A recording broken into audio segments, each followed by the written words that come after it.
Hey guys, today I'm teaching you why Google Task might be the most underrated to-do app in 2025 because it's completely free, super lightweight, and deeply integrated into Gmail, Google Calendar, and Google Workspace, letting you create tasks directly from emails, set due dates, subtasks, and reminders, and manage everything across desktop and mobile with perfect syncing, no ads, and zero clutter.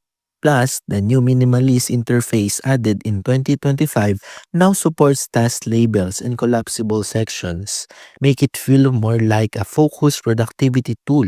However, it's still missing features like tags, recurring task triggers, and time tracking.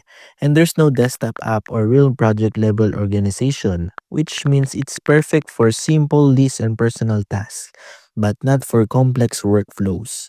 So if you're already in the Google ecosystem and want a clean, reliable task manager without extra flap, this is still one of the most overlooked free options out there.